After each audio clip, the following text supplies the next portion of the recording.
The gym instructor pointed to my father online and said, Cyril Tyson, everyone look at him. He does not have the body type that would excel in track. And they used him as an example. And he says, what? No one is going to tell me what I can't do in my life. And he used that as a reason to start running. And he started track in that moment. He decided that one of his next tasks in life would be to take up running and excel at it. Within a few years of that, he became world class. At one time, had the 5th fastest time in the world. In 1948, the Olympics was not yet ready to come back to us because we're still roiling from the Second World War. Instead, it was still an Olympics. It was called the GI Olympics, and it was held in Hitler Stadium. So he competed alongside Jewish athletes. So there they are competing against the New York Athletic Club, and his best friend, Johnny Johnson, okay, was coming around the back stretch, might have been the quarter mile, coming on the final straightaway. And a runner from the New York Athletic Club is a few paces behind him. And Johnny Johnson overhears that runner's coach say, catch that nigger. And he overheard this. And so what did he say to himself? He said, this is one nigga he ain't gonna catch. And that extended his lead to the finish line. At the end of the day, what matters is for who and what you become in life, for me at least, was what level of wisdom did he glean in his life and then successfully communicate to me, either by example or by just explicit statement. And that combination of those two means of delivery had some important impacts. We live in a very fractured world today. I don't know if it's the most fractured ever, but what is clear is that the internet has enabled, and social media have enabled people to tribalize. You might go your whole life without ever finding another person who thinks the earth is flat. You go online and you see them all. So you have ways to say why you are different from other people. And I don't know that that's always a healthy place to be. You can draw a line in the sand between people who transgress but do not hold power over you from those who transgress and do. So the coach who said catch that, he doesn't have power over Johnny Johnson unless you allow him to. This is a famous quote from Martin Luther King. You can only be ridden if your back is bent. I apportioned my emotional reactions to where it actually mattered for my life's trajectory.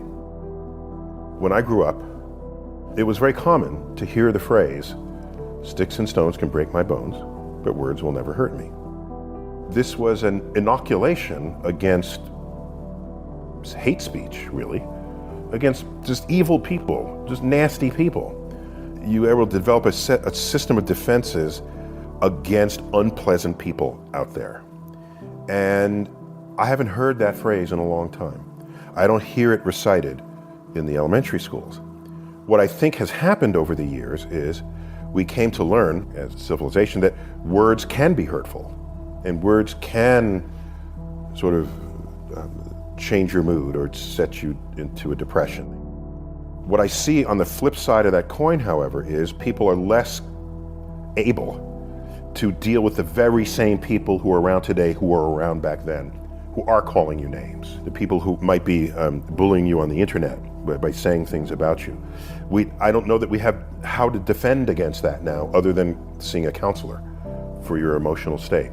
I can say from the era in which I grew up, I don't give a rat's ass what you say to me, okay? Unless you are between me and some goal, then I'll have to navigate that some way. So now what do I need to do because you're in my way? Do I dig under you, go around you, leap over you? You gotta navigate it. I think high school, that's where you learn how to deal with difficult people.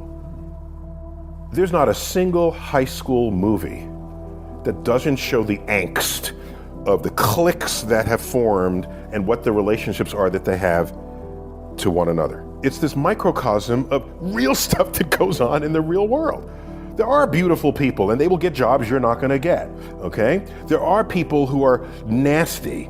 You're going to have to navigate them. There are people who you cannot interact with for whatever reason or another. They're going to be in the cubicle next to you in your workplace.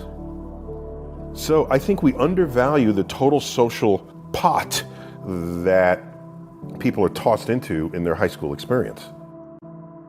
For me, what I do for the public is almost 80+% of it is driven by duty, not by ambition.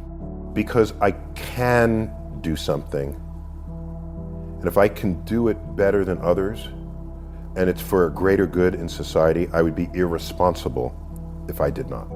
That many people look for meaning in life. And I'm thinking to myself, you have more power than that. You have the power to create meaning in your life rather than passively look for it. So for me, I create the meaning. And meaning to me is, do I know more about the world today than I did yesterday? That enhances meaning for me. And if that accumulates and accrues daily, in a month you know way more than you did than just that day later, so that you continue to grow. No one ever told me that I had to search for meaning in life to begin with. So that was never even a part of me. My first question of me wasn't, where do I find meaning? It was, how do I create meaning? And that started early teens. School, they view you as this empty vessel that they pour information in, and you test it over here, you get a high grade, you're praised. You might even give the commencement speech. Is that who become the shakers and movers of the world? I can tell you this, if Einstein were here and we're talking with Einstein, we could talk to him for hours and hours and hours. You know what question will never come out of our mouths? Is, what college did you go to? I want to go to that same college. I bet most of your people who've sat in this chair, it's not about what college they went to. It's about their own initiative, their own drive, their own ambitions, their own curiosity. That is not taught in school, sadly. School should, as a minimum, preserve that curiosity for you. If you lost some of it, because it's not going to be in all of us, put it back in. So that when you graduate school, you can give literal meaning to the word commencement. Commencement means beginning. It doesn't mean ending. And so you leave school and you say to yourself, I now know how to learn. I now have a curiosity of all things I have yet to be exposed to. And I will now become a lifelong learner. I'm a scientist, raised Catholic, but started drifting when I was like in third grade. None of it was making much sense to me. There were no decisions made in the house that referenced the Bible or God or Jesus or anything. So in that sense, decision making was secular and rationally informed. And I thank my parents for that. I valued that as someone being raised by them, because it meant if something didn't make sense, they'd, well, do it because I said so. Well, that's not a rational reply to your child. They would have the reason for it, and then we discuss the reasons. So, early on, as I became more visible, I'd get letters, and people would ask about God. And I don't know much about God, so my early letters were, well, science is and religion is that, and I can't help you any further. But then I thought to myself, that's not fair to the person who wrote the question. They're coming from a place, some religious tradition, whatever that tradition is, and if I'm receiving that letter, there's a contract, an implicit contract between me and the person who's seeking my guidance, my wisdom, my insights. And I owe it to that person to know as much as possible as I can about where they're coming from. I read things that take me to places where other people think. If I'm an educator, I want to know that. Because when you're speaking to me and I have some understanding of you, I can navigate were talking about navigation earlier. I can navigate your receptors for learning.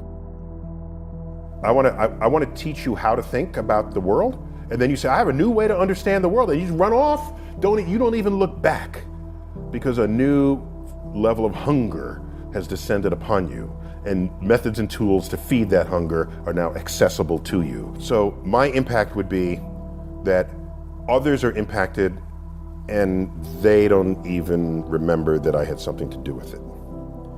On my tombstone, I want the epitaph: be ashamed to die until you have scored some victory for humanity. You want the world to be, any of us, I think, should want the world to be a little better off for you having lived in it. That doesn't mean people praising you, no, not even about that. So what do you have to give with no expectation of return?